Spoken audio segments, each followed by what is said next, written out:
अस्सलाम वालेकुम। वालेकुम अस्सलाम।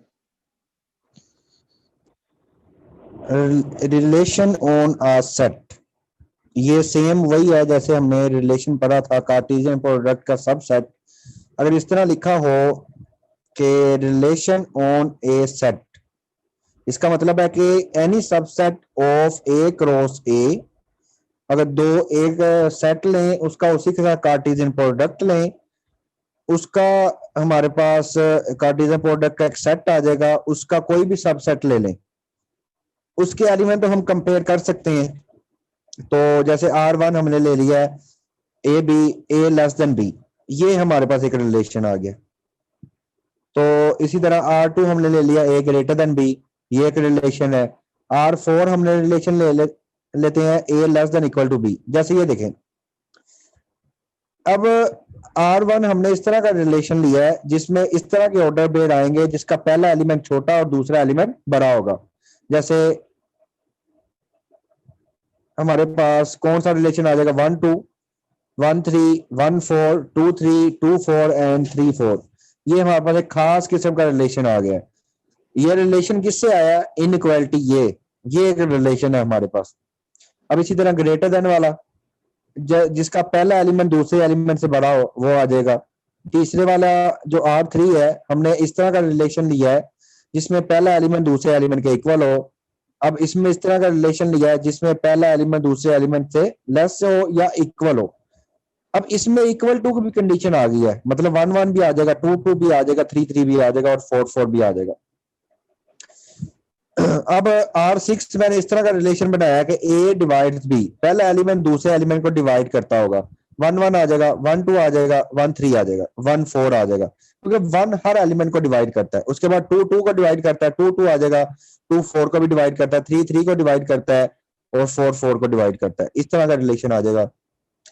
हम इस तरह भी B डिवाइड्स A। अब टाइप्स ऑफ रिलेशन क्या होते हैं कि अगर किसी रिलेशन के अंदर A related A for all A belong to A, इसका मतलब है कि इस तरह का ऑर्डर पेयर होना चाहिए A जिसका पहला एलिमेंट और दूसरा एलिमेंट सेम हो।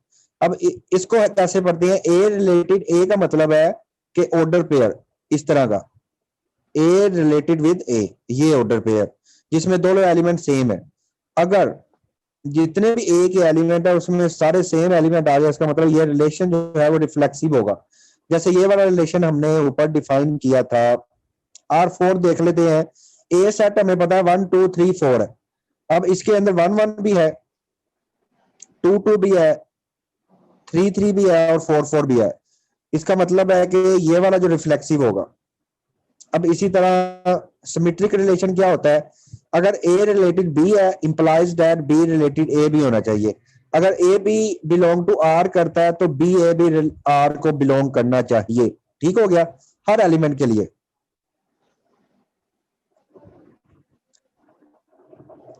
अब इसी तरह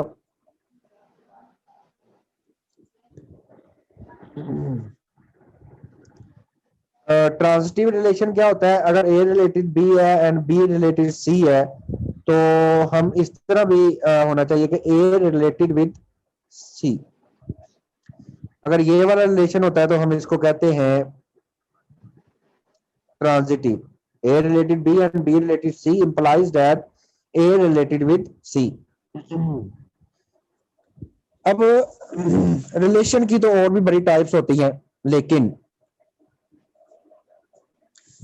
हमने ये सिर्फ 3 डिस्कस करनी है, क्योंकि इस अगर ये 3 टाइप्स होती हो किसी रिलेशन के अंदर, उस रिलेशन को हम कहेंगे equivalence relation. A relation R on a set A is said to be equivalence if it is reflexive, symmetric and transitive।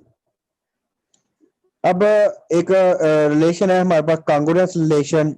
कांग्रुएंस relation क्या होता है, वो हम इस तरह पढ़ते हैं कि late A B belong to Z, we say that A is congruent to B mod N if N divides B minus A। तो इसको हम मैथमेटिकली कैसे लिखते हैं, A is congruent to B mod N, इसका मतलब है कि N divides B minus A या फिर A minus B, जैसे मर्जी हम कह सकते हैं। जैसे हमको देख लेते हैं, जैसे 3 इज कांग्रुएंट टू 23 mod 5, इसका मतलब है 5 डिवाइड करेगा इन दो नंबरों के डिफरेंस को। 5 डिवाइड 23 माइनस 3, तो 5 डिवाइड 20, 5 20 को डिवाइड करता है, इसका मतलब है ये आपस में कांग्रुएंट है दोनों नंबर mod 5 के लिहाज से। इसी तरह 7 is congruent to 21 mod 2, 2 divides difference of 21 and 7, 21 minus 7, ये आ जाएगा 2 डिवाइड 14, ठीक हो गया। अब ये वाला जो रिलेशन है वो हमारे पास एक इक्विवेलेंस रिलेशन होता है। Congruent relation in a set of integer is a equivalence relation, ठीक हो गया। तो इससे आगे हम चलते हैं, इसको ज्यादा जो हमने डिस्कस करना है, ये रिलेशन डिस्कस करने ग्रुप के अंदर। सबसे पहले ग्रुप होमोमॉर्फिज्म। ग्रुप होमोमॉर्फिज्म क्या होता है कि अगर हमारे पास दो ग्रुप्स हैं, एक ग्रुप हम कह देते हैं विद रिस्पेक्ट टू स्टार है, एक जी डैश है वो with respect to star dash है, तो एक मैपिंग डिफाइन करेंगे फाई जी से G dash is homomorphism. Group homomorphism अगर ये प्रॉपर्टी होल्ड करती हो, phi of x y is equal to phi of x star dash phi of y, इधर जो बाइनरी ऑपरेशन यूज होगा फाई के अंदर वो यूज होगा जी वाला, और फाई के बाहर जो बाइनरी ऑपरेशन यूज होगा वो जी डैश का होगा।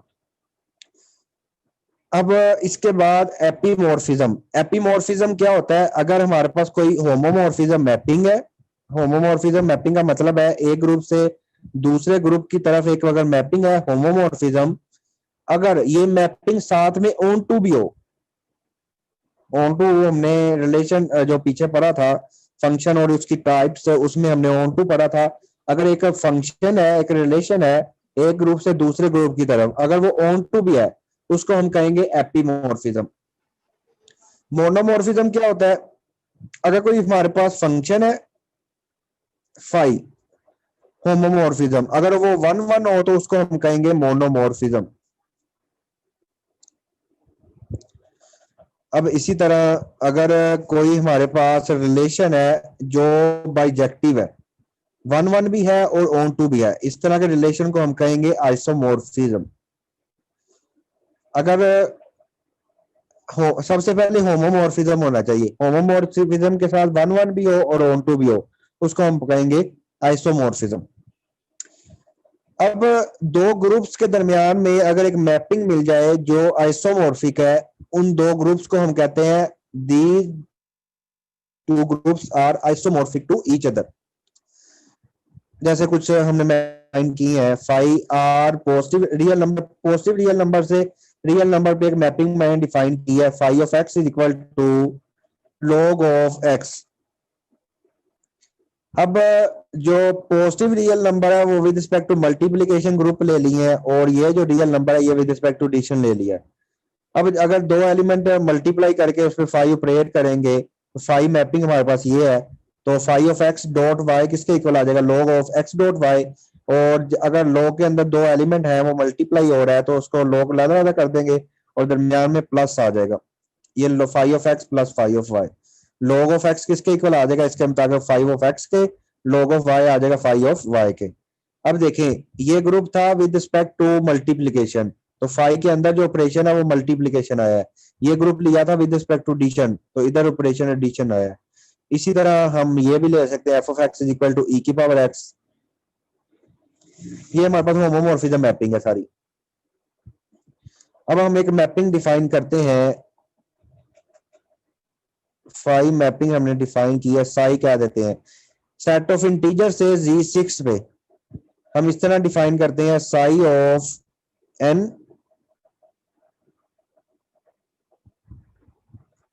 Sai of n is equal to n bar. जब भी साई z के एलिमेंट पे अप्लाई होगा तो वो एलिमेंट बन जाएगा Z6 का। अब देखें ये मैपिंग सबसे पहले हम देखते हैं होमोमॉर्फिज्म है कि नहीं। साई मिटा पड़ा है, इधर आ जाएगा Sai of n plus m, तो इस मैपिंग के मुताबिक जिस पे भी साई ऑपरेट होता है वो उसका बार आ जाता है, n प्लस m बार आ जाएगा। अब बार को हम लहदा कर सकते हैं, ये हम बार लहदा करेंगे, जब बार लहदा करेंगे तो n आ जाएगा साई ऑफ n के और m आ जाएगा साई ऑफ m के। तो इसी तरह ये ऑन टू भी होगा और ये 1 1 भी होगा। ये ऑन टू, ये 1 1 नहीं होगा क्योंकि जब जीरो जीरो साई ऑफ 0 0 बार के इक्वल, साई ऑफ 1 1 बार के इक्वल, 2 2 बार के, 3 3 बार के, 4 4 बार के, 5 5 बार के। जब साई ऑफ 6 करेंगे तो आ जाएगा 6 बार। 6 बार अंडर मॉडुलो 6 किसके इक्वल होता है? 0 बार के। तो ये हमारे पास 0 बार आ जाएगा और 7 बार 1 पे मैप हो जाएगा। इस तरह मैप होते जाएंगे। एक तो सेकंड सेट तो पूरा यूज हो रहा है, लेकिन सेकंड सेट में रेपिटेशन आ गई है। अगर सेकंड सेट में रेपिटेशन आ जाए तो वो हमारे पास 1 1 नहीं होता, नॉट 1 1। और इसका कर्नल ऑफ होमोमॉर्फिज्म हम देख लेते हैं। कर्नल ऑफ होमोमॉर्फिज्म क्या होता है? कर्नल ऑफ फाई में ये एक सेट होता है। कर्नल ऑफ फाई का मतलब है डोमेन के वो एलिमेंट, इसके अंदर डोमेन के एलिमेंट आएंगे जो रेंज की आइडेंटिटी पे मैप होते हैं, जो कोड डोमेन की आइडेंटिटी पे मैप होते हैं, या फिर डोमेन के वो एलिमेंट जिन पे फाई ऑपरेट करें तो ई डैश की आइडेंटिटी आ जाए इस जो ग्रुप की है। तो where E dash is identity in G dash. जैसे हमारे पास ये मैपिंग है साई ऑफ जी इनटू जी6, ये मैपिंग है हमारे पास। अब इस मैपिंग को देखें कि ये हमने डिफाइन की हुई है इस तरह। जब इसका कर्नल निकालेंगे, कर्नल में डोमेन के वो एलिमेंट आते हैं। अब डोमेन में ये आ जाएगा n belong to integer, set of integer में से वो एलिमेंट आएंगे जिन पे साई ऑपरेट करें और आंसर क्या आ जाए? इसका आइडेंटिटी एलिमेंट। और इसका आइडेंटिटी एलिमेंट क्या है? ये जी6 ग्रुप होता है विद रिस्पेक्ट टू एडिशन, तो इसका आइडेंटिटी एलिमेंट आ जाएगा 0 बार। एडिशन का जो आइडेंटिटी एलिमेंट होता है वो 0 बार होता है। तो ये आ जाएगा n belong to G, n bar is equal to 0 bar. अब z के अंदर वो कौन से एलिमेंट है जिनका बार लिया जाए 0 बार आ जाए? और 0 बार किसका है? जी6 का। 0 plus minus 6 plus minus 12 and so on. जितने भी मल्टीपल ऑफ 6 होंगे उन पे बार अप्लाई करने से आंसर क्या आ जाएगा? 0 बार। तो 6 कॉमन ले लें तो ये आ जाएगा, ये पूरे का पूरा सेट ऑफ इंटीजर बनता है। इसको हम बोल देंगे 6g। इसी तरह इमेज का मतलब क्या होता है? इमेज का मतलब है रेंज का सेट। इसमें कोड मेन के वो एलिमेंट आते हैं जिनके लिए जो किसी ना किसी जी के एलिमेंट का इमेज हो। There exist G belong to G such that, ये सच दैट का साइन है, phi of G is equal to G dash. वो एलिमेंट आएंगे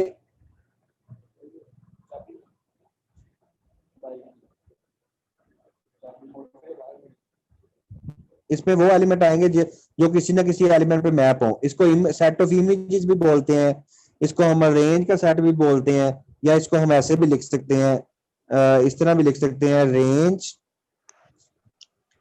ऑफ फाई। इस तरह लिख सकते हैं, रेंज ऑफ फाई, या फिर इसको ऐसे भी लिख सकते हैं हम, फाई ऑफ जी। इसका मतलब है जी के एलिमेंट इस पे अप्लाई होंगे, जो आंसर आएगा वो उसका एक नया सेट बन जाएगा, उसको हम सेट ऑफ इमेजेस बोलते हैं। अब जो कर्नल ऑफ फाई होता है वो सब ग्रुप होता है जी का।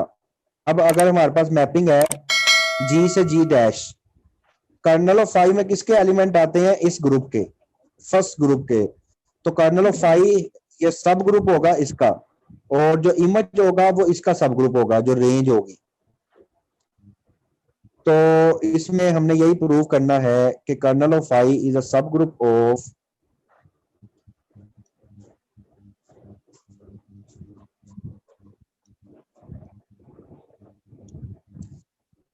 kernel of phi is a subgroup of G and image of phi is subgroup of G dash.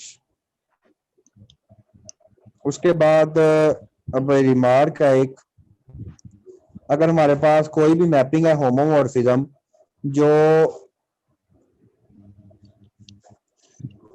हमारे पास फाई ऑफ जी है, तो इसको इमेज ऑफ फाई ये मैंने बता दिया हुआ है। और जो आइडेंटिटी एलिमेंट है हमेशा आइडेंटिटी पे ही मैप होगा, आइडेंटिटी एलिमेंट आइडेंटिटी पे लाजमी मैप होगा। ठीक हो गया? कोई और एलिमेंट भी आइडेंटिटी पे मैप हो सकता है, लेकिन आइडेंटिटी एलिमेंट लाजमी आइडेंटिटी पे मैप होगा। जैसे हमने ये देखा जी6 के अंदर आइडेंटिटी था 0। अब जीरो एलिमेंट भी जीरो, इसकी भी जीरो आइडेंटिटी है, जीरो तो लाजमी जीरो पे मैप हो रहा है, इसी तरह 6 भी जीरो पे मैप हो रहा है, 12 भी जीरो पे मैप होगा। मतलब आइडेंटिटी पे एक से ज्यादा एलिमेंट मैप हो सकते हैं, लेकिन उनमें से एक आइडेंटिटी एलिमेंट लाजमी होगा, और जो इनवर्स एलिमेंट है वो इनवर्स पे मैप होता है। Image of inverse element is also inverse element of G. हो गया। ये अब इमेज ऑफ होमोमॉर्फिज्म बता दें हाँ दोबारा। जी, क्या कह इमेज रहे हैं? वाला दोबारा बता दें, इमेज ऑफ होमोमॉर्फिज्म। इमेज का मतलब वही है कि उस मैपिंग का जो रेंज का सेट बनेगा। जैसे आपके पास कोई भी सेट हो, हम एक मैपिंग बना लेते हैं, इसमें तो पूरे का पूरा यूज हो रहा है ना इमेज। ये मैं एक नई मैपिंग बनाता हूं, जैसे एक एग्जांपल ले लेते हैं। मैं एक मैपिंग बनाता हूँ जी से जी6 ही बना लेता हूँ बाई, मैं इसके पैरामीटर्स चेंज कर देता हूँ जैसे हमने बनाया थे ना। मैं बना लेता हूँ फाई ऑफ एन, जब भी कोई जी का एलिमेंट अप्लाई होगा ये आ जाएगा 5 इंटू एन बार। 5 नहीं रखते, मैं इधर रखता हूँ 3 इंटू एन बार, ये आ गया, मल्टीपल ऑफ 3 आ जाएंगे। ये मैंने मैपिंग बना ली है, ठीक हो गया। हम इसका इमेज कैलकुलेट करना चाह रहे हैं, इमेज कैलकुलेट करने के लिए हमें पता लगना चाहिए ना कि कौन कौन से एलिमेंट जी6 के यूज हो रहे हैं। तो वो आप क्या करो, डायग्राम बना लो, या इसमें वैल्यू पुट करके देख लो। जब हम पॉजिटिव वैल्यू पुट करके देख लेते हैं, जैसे हमने इमेज का सेट मतलब क्या होता है, आउटपुट्स। जैसे इधर 0 पुट करेंगे तो क्या आ जाएगा, 0 बार, जी और 0 बार जब करेंगे तो ये किसके इक्वल आ जाएगा, ये 0 बार के इक्वल ही आ जाएगा। ठीक हो गया। जी अब इसी तरह इसका मतलब 0 0 पे मैप हो रहा है, जब 1 पुट करेंगे तो 3 इंटू 1, तो ये किसके इक्वल आ जाएगा, 3 बार।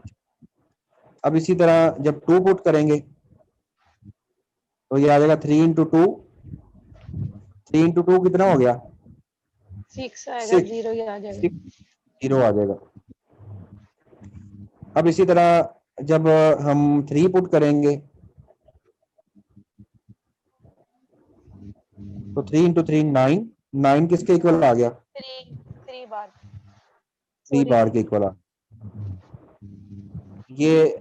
अब इसी तरह 0 3 0 3 मैप होते जाएंगे। अब इमेज और फाई का सेट कैसे लिखा है, अब इसको इसी नोटेशन पे पहले लिख के तो उसके बाद मैं उसमें एलिमेंट लिखता हूँ। अब इसमें उसने कहा है जी डैश के वो एलिमेंट आएंगे, अब इधर हम लिखेंगे, अब जी डैश की जगह हमारे पास क्या है, जी6। अब इधर हम लिखेंगे एन बार बिलोंग टू जी6, एन बार बिलोंग टू जी6, रेंज कोड डोमेन के वो element there exist n belong to set of integer, जिनके लिए हमें डोमेन का एलिमेंट मिल जाए, सच दैट जिन पे फाई ऑपरेट करें। अब फाई की जगह हमने साई लिखा हुआ है तो जो साई रख देते हैं। इमेज में वो एलिमेंट आएंगे, रेंज के वो कोड डोमेन के वो एलिमेंट आएंगे जिनके लिए हमें डोमेन का एलिमेंट मिल जाए जिस पे वो मैप हो रहे हैं। साई ऑफ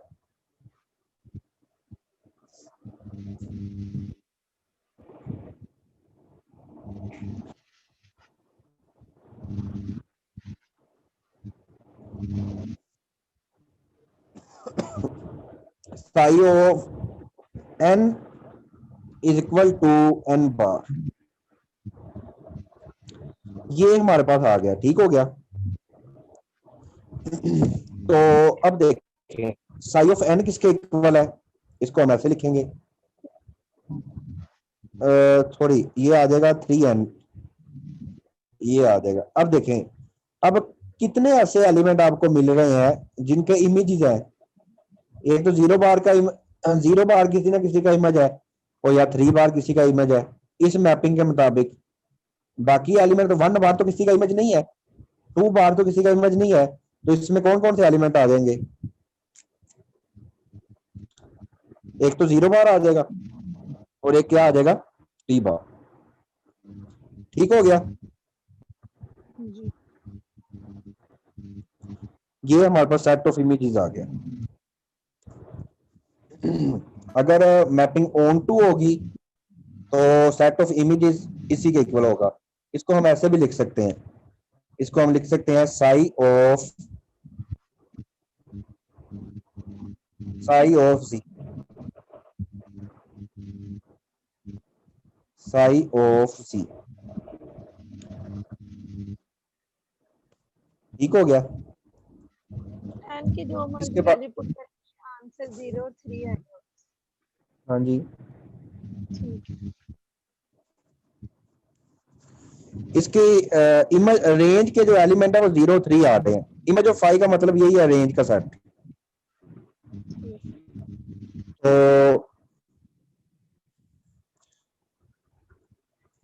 ये भी हो गया हमारे पास। अब हम चलते हैं साइक्लिक ग्रुप की तरफ।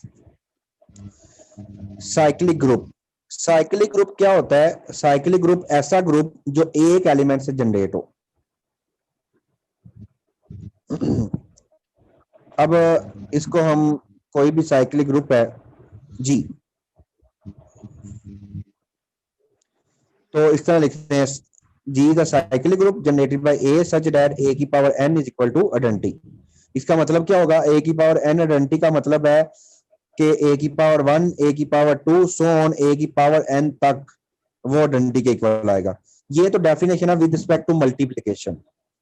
मल्टीप्लिकेशन में जैसे हम ऑर्डर, जब ऑर्डर हमने डिस्कस किया था, इसी तरह किया था कि जब मल्टीप्लिकेशन का ऑर्डर चेक करते हैं तो पावर लेते हैं। इसी तरह साइक्लिक ग्रुप में जब हम मल्टीप्लिकेशन चेक करते हैं तो पावर चेक करते हैं कि एक एलिमेंट की पावर की फॉर्म में हर एलिमेंट को लिखा जा सकता है। अब जी द साइक्लिक ग्रुप अगर विद रिस्पेक्ट टू एडिशन है तो इसको हम ऐसे लिखेंगे,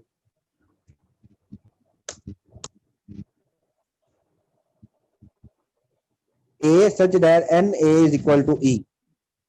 तो ये आ जाएगा ए 2 ए 3 ए सो ऑन एन ए, और जो एन ए होगा वो आइडेंटिटी के इक्वल होगा। ये विद रिस्पेक्ट टू एडिशन है। ये क्या है? With respect to addition.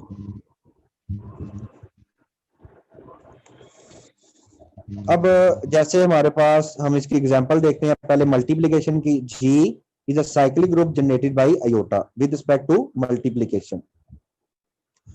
ये हमारे पास जो ग्रुप होता है वो होता है विद रिस्पेक्ट टू मल्टीप्लिकेशन। अब देखें कैसे विद रिस्पेक्ट टू मल्टीप्लिकेशन होता है।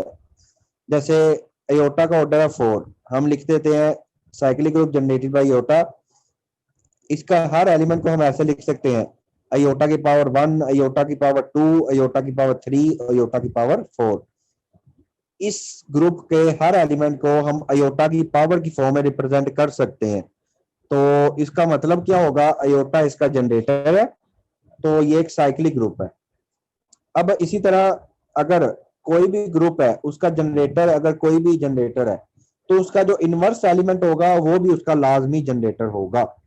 जैसे अयोटा का इनवर्स होता है माइनस अयोटा। अगर अयोटा की पावर की फॉर्म में हर एलिमेंट को रिप्रेजेंट किया जा सकता है तो माइनस अयोटा की पावर की फॉर्म में भी हर एलिमेंट को रिप्रेजेंट किया जा सकता है। ये हमारे पास ग्रुप होता है, group cube root of unity, sorry fourth root of unity. तो फोर्थ रूट ऑफ यूनिटी जो है with respect to multiplication group होता है और एक साइक्लिक ग्रुप होता है। और इसके कितने जनरेटर हैं?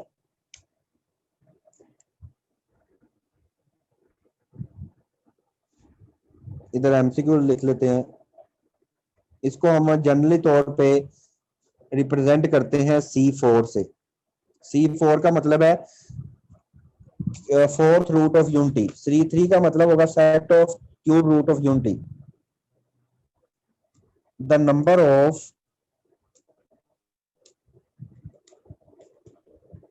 Generator of C4। C4 के कितने जनरेटर होंगे? इसकी ऑप्शन हम रख देते हैं ए ऑप्शन,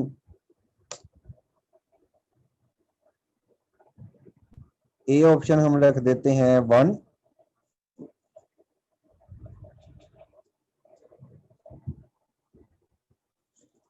बी ऑप्शन हम रख देते हैं 2, सी ऑप्शन हम रख देते हैं 3 और डी ऑप्शन हम रख देते हैं नन ऑफ दीज। तो C4 के हमेशा 2 जनरेटर होंगे। वो कौन कौन से होंगे? एक आयोटा है, एक माइनस आयोटा है। ठीक हो गया। अब इसी तरह Z6 है, Z6 ग्रुप है विद रिस्पेक्ट टू एडिशन और ये साइक्लिक ग्रुप है। अब किससे जनरेट हो रहा है? 1 से। अब हमने ये डेफिनेशन पढ़ी है, अगर with respect to addition cyclic group है तो उसकी ये डेफिनेशन है, वो मल्टीपल में लिखे जाएंगे n के, अगर उसका ऑर्डर n है तो। अब Z6 में कितने नंबर ऑफ एलिमेंट है? 6। इसका ऑर्डर 6 है और 1 इसका जनरेटर है। इसका मतलब है कि इसका हर एलिमेंट को 1 के मल्टीपल में रिप्रेजेंट किया जा सकता है। इसको ऐसे लिखेंगे, this is a cyclic group generated bye 1 and such that 6 into 1 is equal to 0। ये आ जाएगा 1 into 1 bar, 2 into 1 bar, 3 into 1 bar, 4 into 1 bar, 5 into 1 bar, 6 into 1 bar is equal to 0 bar. ठीक हो गया। अब इसका और कौन कौन सा एलिमेंट जनरेटर बन सकता है वो हमने देखना है। अब ऐसे एलिमेंट जो इस 6 के साथ रिलेटिवली प्राइम होंगे, साइक्लिक ग्रुप के कितने जनरेटर हो सकते हैं? जितने भी उसके ऑर्डर के साथ रिलेटिवली प्राइम नंबर होंगे 6 से छोटे, वो सारे के सारे ऑर्डर बनेंगे, सारे इसके जनरेटर बनेंगे। जैसे 1 इसका जनरेटर है, 2 इसके साथ रिलेटिवली प्राइम नहीं है, 2 इसका जनरेटर नहीं बनेगा क्योंकि 2 और 6 को 2 भी डिवाइड करता है 1 के अलावा। 3 भी इसका जनरेटर भी नहीं बनेगा, 4 भी इसका जनरेटर नहीं बनेगा, 5 इसका जनरेटर बनेगा। तो जैसे हम इसको ऐसे लिख सकते हैं, जैसे हम इसको प्रेजेंट करते हैं 6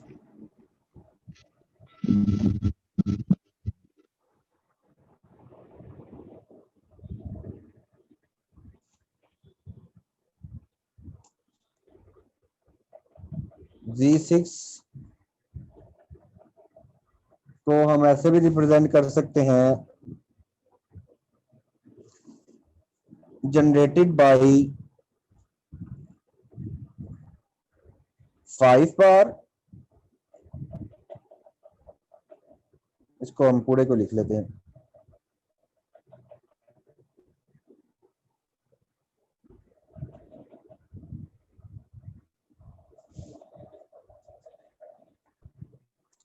generated by 5 bar such that 5 into 6 into 5 bar is equal to 0 bar.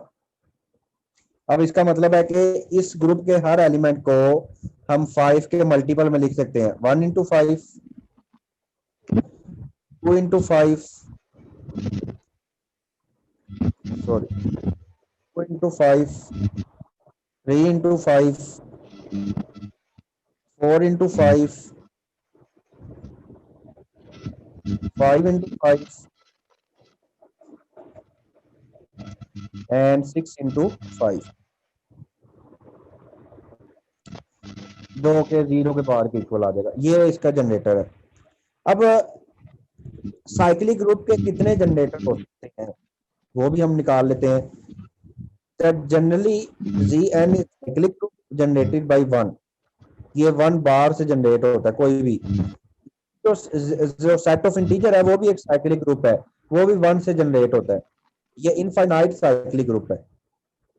Set of integer जो है वो इनफाइनाइट साइक्लिक ग्रुप है। अब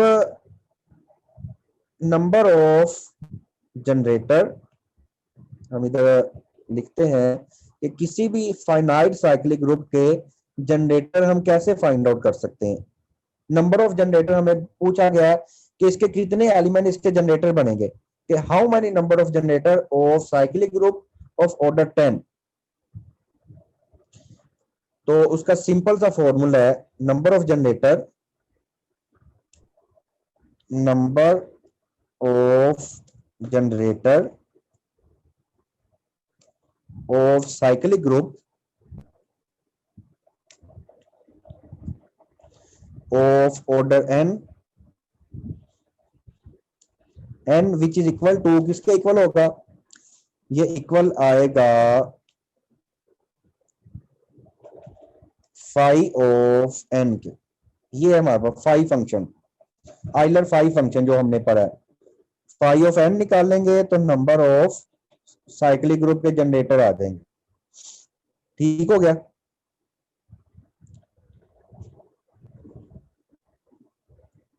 जैसे हमने कहा कि Z6 के दो जनरेटर होंगे, तो 5 ऑफ 6 निकाल के देख लें आप।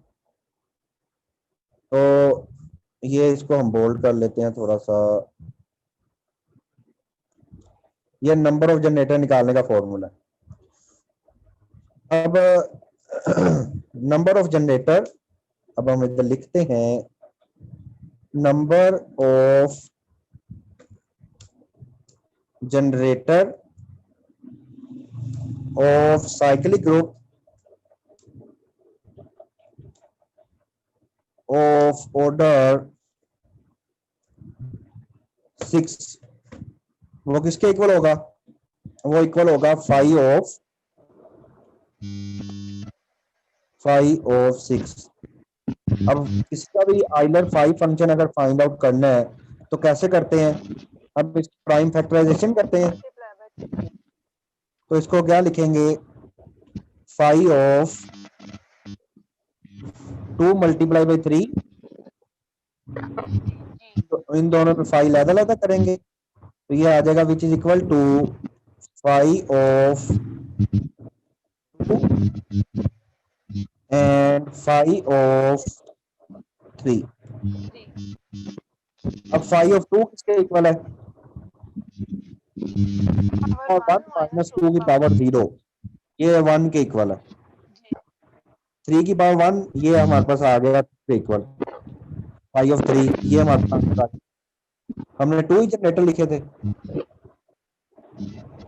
समझ आ रही है ना इस बातों की?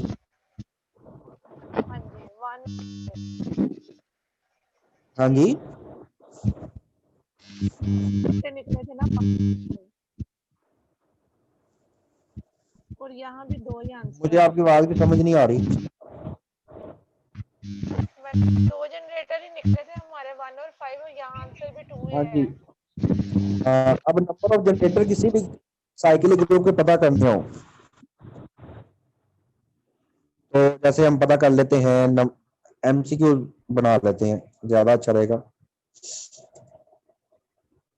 Number of generator of cyclic group of order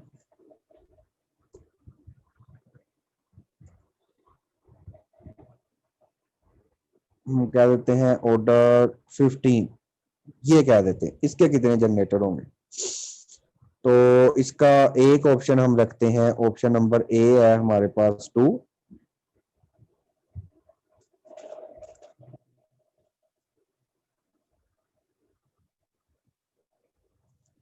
option number B है हमारे पास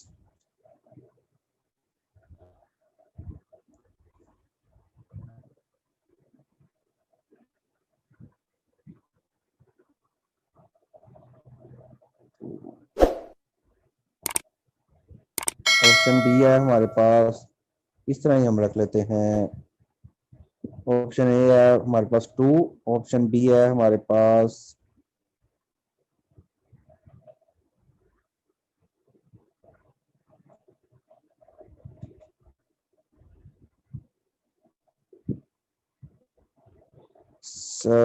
6, 7 और नन ऑफ दिस।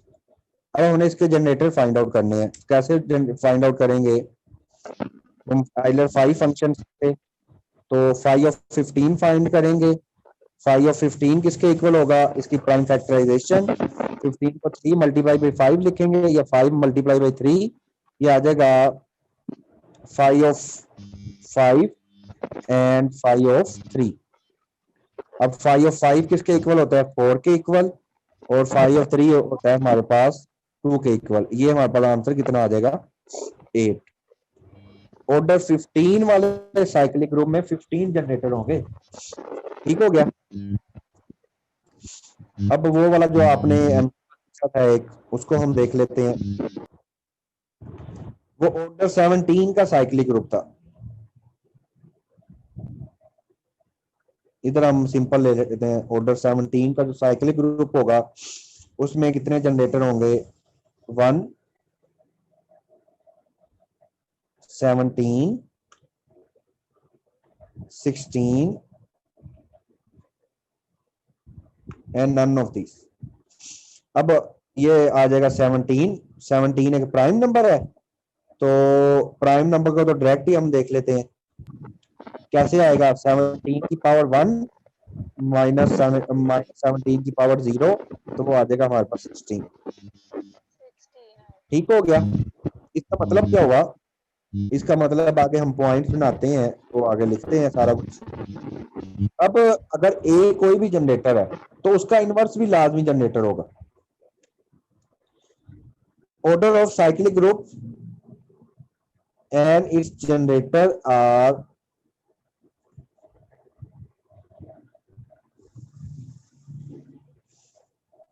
उसके साइक्लिक ग्रुप का और जनरेटर का ऑर्डर सेम होते हैं।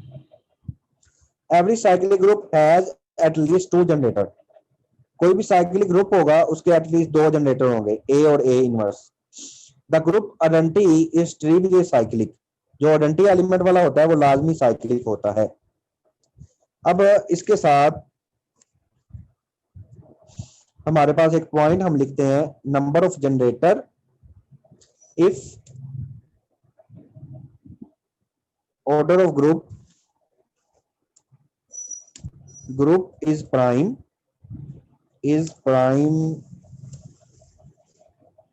हम उसको प्राइम को कह देते हैं say P, then order of cyclic group is prime, then number of its generator are p minus 1।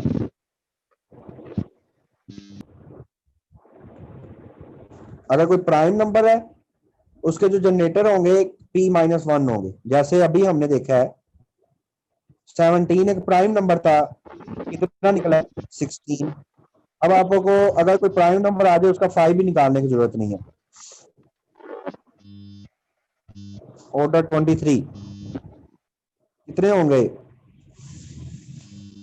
इधर हम लिखते हैं 22, 23, 24, नन ऑफ दीज। तो इसके जनरेटर कितने होंगे,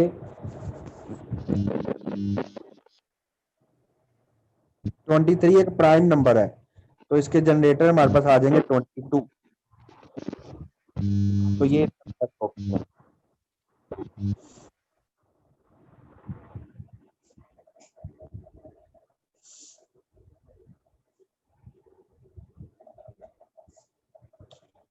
अब इसी तरह हर साइक्लिक ग्रुप अबीलियन होता है, लेकिन हर अबीलियन ग्रुप साइक्लिक नहीं होता।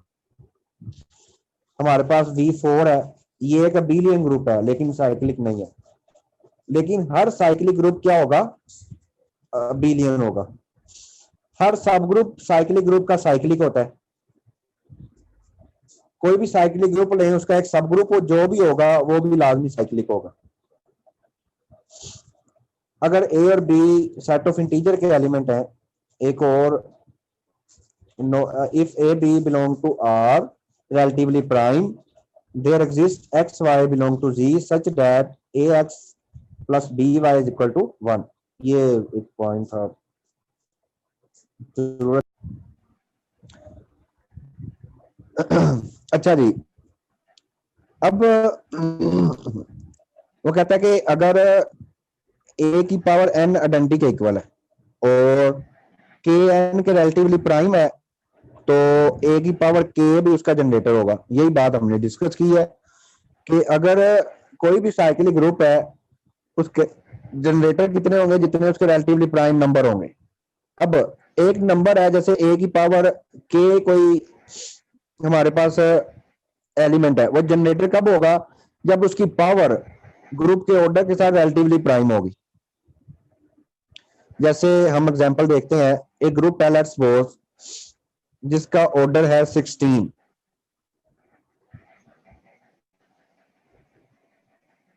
तो 16 के जो डिवाइजर होंगे, ये तो नहीं लिखा है, 16 के डिवाइजर ये है हमारे पास 1 2 4 8 18, ये क्या लिखा हुआ है, ये तो 16 लिखा हुआ है, ये बात नहीं है। अब देखें, हम कहते हैं कि एक साइक्लिक ग्रुप है हमारे पास, हम कहते हैं कि हमारे पास एक साइक्लिक ग्रुप है जी, जो ए से जनरेट हो रहा है, और उसका ऑर्डर है हमारे पास ए की पावर, इसको इसके एलिमेंट इस तरह के ए की पावर 2, ए की पावर 3, सोन ए की पावर 16, जो कि आइडेंटिटी के इक्वल है।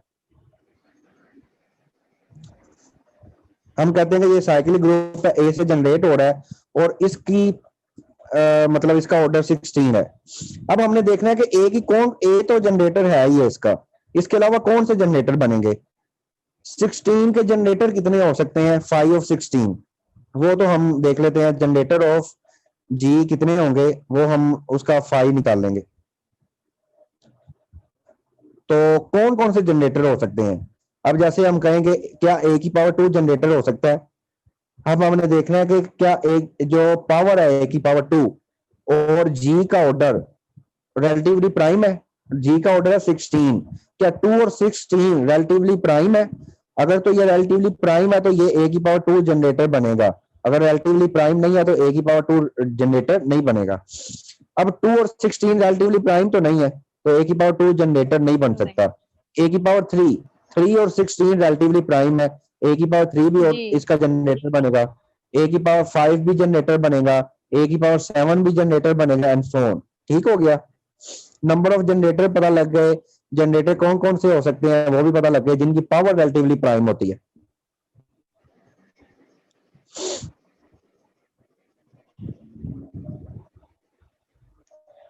Every group of prime order is cyclic, ये हमने डिस्कस कर लिया है कि जो भी ग्रुप होगा जिसका ऑर्डर प्राइम है उसके क्या होगा, वो लाजमी साइक्लिक होगा। Every group of prime order is cyclic. जैसे एक एमसीक्यू है हमारे पास, a group of order 13 is cyclic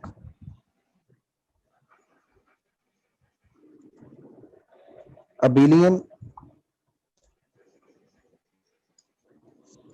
non-abelian,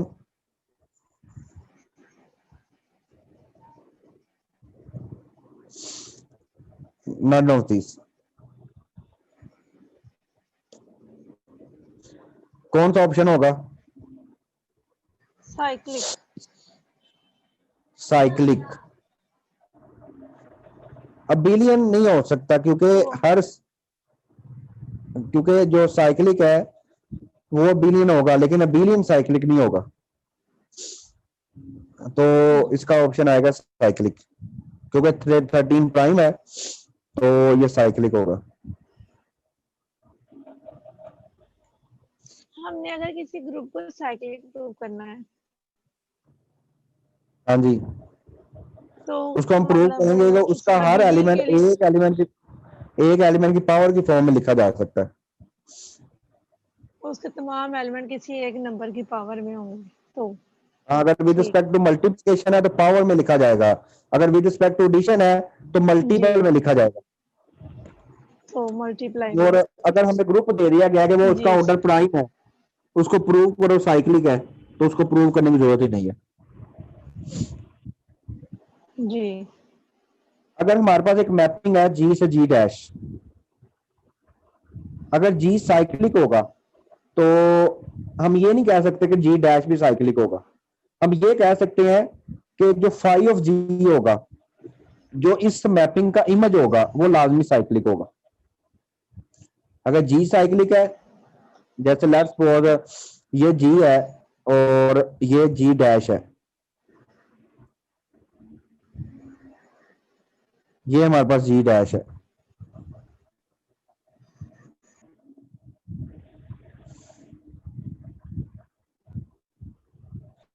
तो जी डैश पता नहीं लिखा ही नहीं जा रहा सही तरह।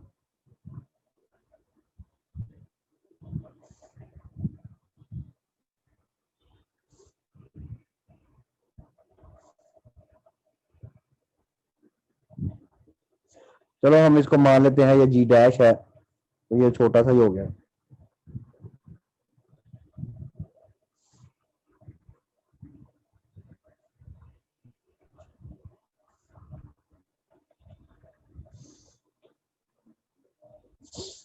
चलो, तो अगर ए है तो फाइव ऑफ ए होगा, अगर ए की पावर के है तो फाइव ऑफ किसी न किसी एलिमेंट पे मैप हो रहा है, हम कह देते हैं ये इसकी जो रेंज है। अगर ये जी साइक्लिक होगा तो उसकी जो रेंज वाला सेट है फाइव ऑफ जी वो भी साइक्लिक होगा, या फिर इसको homomorphic image of cyclic group is cyclic. अब जो भी इनफाइनाइट साइक्लिक ग्रुप होता है उसके दो जनरेटर होते हैं, और इनफाइनाइट साइक्लिक ग्रुप की जो आइडेंटिटी एलिमेंट है वो सिर्फ पावर जीरो पे आती है। इस तरह इनफाइनाइट साइक्लिक ग्रुप को हम डिफाइन करते हैं।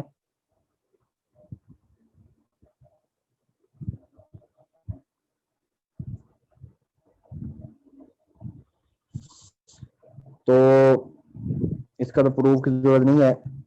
अगर जी हमारे पास जी का ऑर्डर और इसका जनरेटर का ऑर्डर हमेशा सेम होते हैं, और and every element can be written as positive integer of a power a।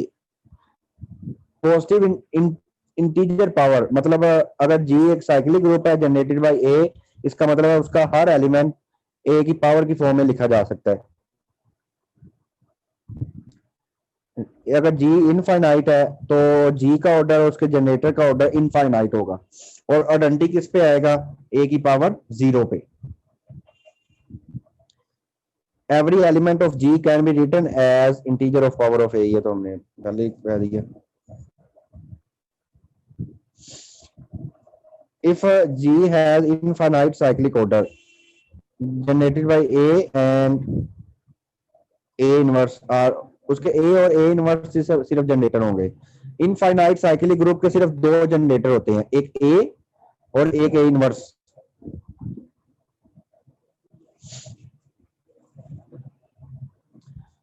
The number of MCQ है इधर,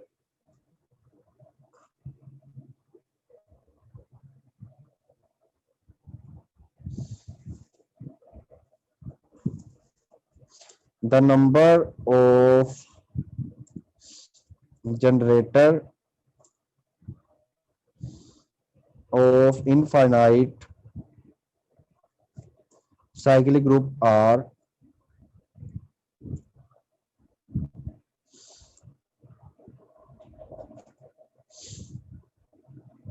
इसके ऑप्शन हम ऊपर से चुरा लेते हैं।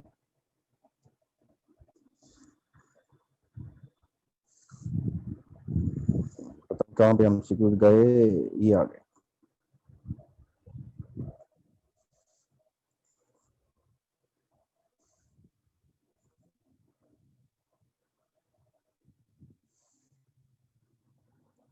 इधर हम लिख लेते हैं 1 2 4। कितने जनरेटर होंगे, 2 जनरेटर। इसका आंसर हम क्या लिखेंगे, 2। इनफाइनाइट साइक्लिक ग्रुप के सिर्फ 2 जनरेटर होते हैं, 2 से ज्यादा जनरेटर ना 2 से ज्यादा ना 2 से कम। और जितना ऑर्डर ए का होता है किसी भी फाइनाइट साइक्लिक ग्रुप में, जितना ए का ऑर्डर होता है उतना ही उसके इनवर्स का ऑर्डर होता है।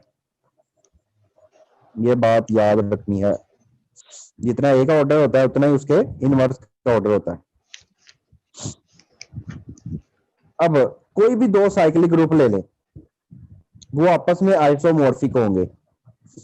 इसका मतलब है उनके दरमियान में एक मैपिंग होगी जो 1-1 भी होगी, ऑन-टू भी होगी और होमोमॉर्फिज्म भी होगी। Any 2 cyclic group are isomorphic. अगर 2 ग्रुप आइसोमॉर्फिक है तो इसका मतलब है दोनों ग्रुप सेम है। आइसोमॉर्फिक बताता है sameness of group. Any 2 groups of same order are isomorphic. चाहे क्या आप कहते हैं कि एक ग्रुप है विद रिस्पेक्ट टू एडिशन और एक ग्रुप है विद रिस्पेक्ट टू मल्टीप्लिकेशन, दोनों साइक्लिक है और दोनों का ऑर्डर सेम है, तो दोनों हमारे पास होंगे आइसोमॉर्फिक। जैसे इसकी एग्जांपल है ये बड़ी मशहूर, जैसे सेट ऑफ इंटीजर है जी एन, जी एन में कितने एलिमेंट होते हैं? N n element, G n, इसमें एलिमेंट होते हैं एन, इसको हम कहेंगे G n is isomorphic to, isomorphic का ये साइन होता है, is isomorphic to C n. और हमें पता है कि C n with respect to addition group है, C n with respect to multiplication group है, लेकिन ये दोनों क्या होते हैं? आइसोमॉर्फिक। बस स्ट्रक्चर चेंज है लेकिन दोनों ग्रुप सेम ही होते हैं।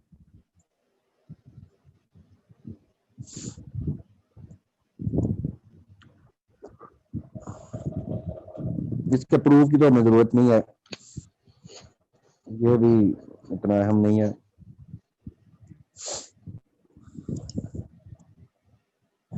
और ये एमसीक्यूज के लिए अहम चीज है कि नॉन कम्यूटेटिव जो ग्रुप होता है उसमें एटलीस्ट 6 एलिमेंट होते हैं। 6 एलिमेंट से छोटा जो भी ग्रुप होगा वो लाजमी नॉन कम्यूटेटिव का मतलब है नॉन बिलियन। तो ये एमसीक्यूज आया भी हुआ है, द स्मॉलेस्ट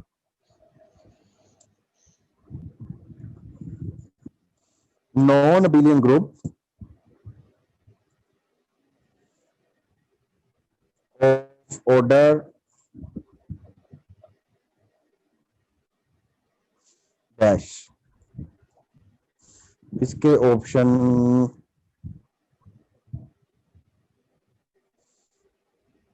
ये तो एमसीक्यू बहुत ऊपर चला जाता है।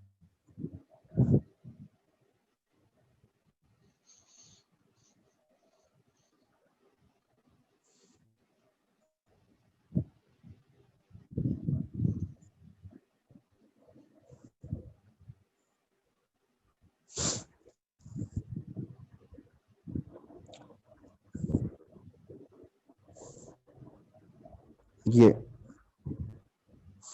the smallest non-billion group of order 4, 5, 6 and none of this, तो इसकी ऑप्शन होगी 6। इसके साथ एक और एमसीक्यू लिखते हैं, the smallest non cyclic group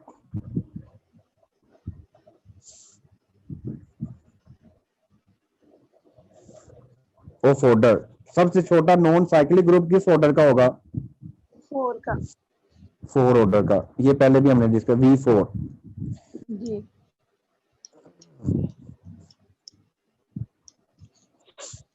और नॉन ये रिजल्ट ये है कि नॉन कम्यूटेटिव कम्प्लेक्स इन ग्रुप। अब नया टॉपिक स्टार्ट हो गया। अब इससे पहले 3-4 एमसीक्यू हम देखते हैं कि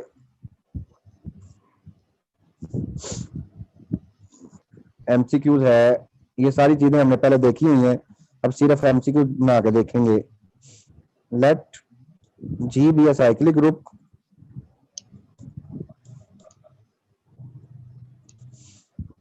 group of order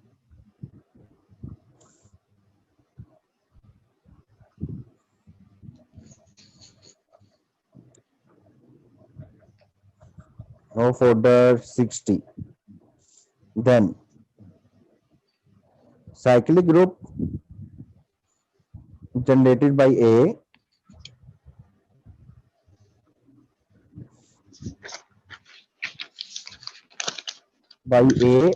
of order 60, then the order of A की पावर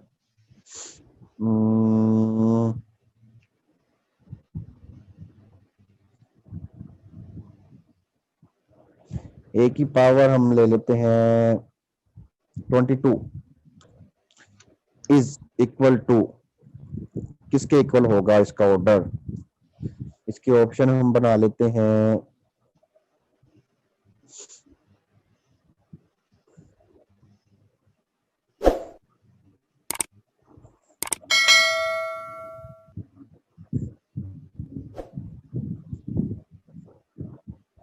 ए की पावर 22 का ऑर्डर कितना होगा?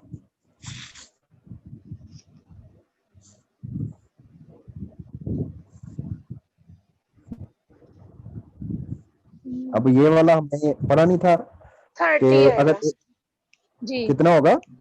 30 ऊपर आएगा 60 ओवर जीसीडी ऑफ 22 और 60 बिल्कुल। और 2 आएगा इसका कितना? तो 30। तो इसके ऑप्शन हम रख लेते हैं 20, 30, 40 और नन ऑफ दिस। ठीक हो गया। जी कम्प्लेक्स ग्रुप, कम्प्लेक्स का मतलब है एक ग्रुप का कोई भी सबसेट ले लें। जैसे सब आम सेट के सबसेट को हम सबसेट ही बोलते हैं, ग्रुप के सबसेट को हम क्या बोलेंगे? कम्प्लेक्स। जैसे जी ग्रुप ले लिया, ये भी एक सबसेट है, ये भी एक सबसेट है, ये भी सबसेट है, ये सारे इसके सबसेट हमने लिख लिए। ये सबसेट को हम बोल देते हैं सिंपली लफ्जों में कम्प्लेक्स। अब हर सब ग्रुप भी कम्प्लेक्स होती है, लेकिन हर कम्प्लेक्स सब ग्रुप नहीं होती। जैसे ये है, ये कम्प्लेक्स है लेकिन सब ग्रुप नहीं है। एवरी सब group is a complex but converse is may not be true. Every complex may not be सब ग्रुप। अब एक डेफिनेशन है परम्यूटेबल की। परम्यूटेबल का मतलब होता है कि जैसे कम्यूट करना। हमारे पास दो कम्प्लेक्स हैं, अगर एक्स वाई और वाई एक्स का आंसर इक्वल हो तो हम कहते हैं कि ये दोनों कम्प्लेक्स जो है परम्यूटेबल है। जैसे हमने एक्स ले लिया ए बी और वाई ले लिया दूसरा कम्प्लेक्स ए स्केयर बी D3 का। एक्स को वाई से मल्टीप्लाई किया तो आ गया है ए बी एंड ए, और वाई को एक्स से मल्टीप्लाई किया तो आ गया a square b a and a square. तो इसका मतलब है x and y are not commutable. इसी तरह बाकी कुछ एग्जांपल हैं लिखी हुई हैं, ये आप देख लीजिएगा। अगर जी बिलियन होगा तो उसके दो कॉम्प्लेक्स कोई भी ले लें वो लाजमी परम्यूटेबल होंगे। तो अगर जी इज नॉट बिलियन तो फिर परम्यूटेबल हो भी सकते हैं, नहीं भी हो सकते। Let if x and y are permutable complexes of group G, then इसका मतलब है x y is equal to y x होगा। तो ये काम ठीक नहीं है हमारे। अगर ये हमारे पास एक रिजल्ट है कि a non-empty subset H of a group G is a subgroup if and only if H को H इनवर्स से मल्टीप्लाई करने से अगर H का सबसेट बनता है वो हमारे पास सब ग्रुप होता है। अब ये कंडीशन आ गया कि अगर दो सब ग्रुप है तो वो परम्यूटेबल, अगर उनके प्रोडक्ट भी सब ग्रुप कब होगा? जब H K is equal to K H होगा। दो सब ग्रुप का प्रोडक्ट हमेशा सब ग्रुप नहीं होता, वो कब होता है? जब H और K आपस में क्या होते हैं? परम्यूटेबल। अब इसका एमसीक्यू एक बना लेते हैं।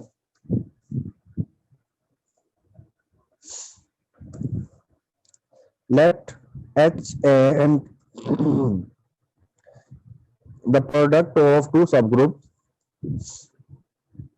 the product of two subgroup H and K of a group G is subgroup if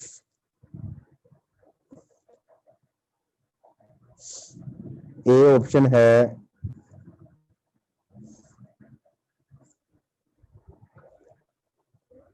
H and K, HK is not equal to HK is not equal to KH। B option है HK is equal to KH। C option है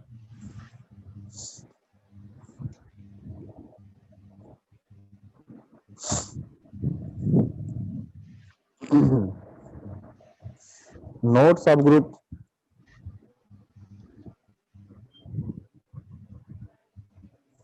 और D option हम लगा लेते हैं none of this. इसका option क्या होगा? एच के is equal to K H. Late H and के सब ग्रुप, ये हमारे पास इसका बन गया।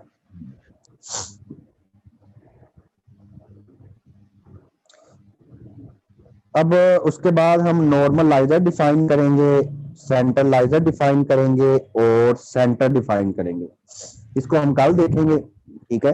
नॉर्मलाइजर, सेंट्रलाइजर, सेंटर काफी अहम टॉपिक है, तो इसको देखने के लिए हमें मतलब काफी टाइम भी चाहिए। अभी 10:30 हो गए हैं, तो इंशाल्लाह ताला बाकी हम कल डिस्कस करेंगे इसका। जितना हमने कर लिया उसको अच्छे तरीके से देख लें आप, बाकी इंशाल्लाह ताला कल। ठीक हो गया? चले ठीक है फिर, अल्लाह हाफिज। अल्लाह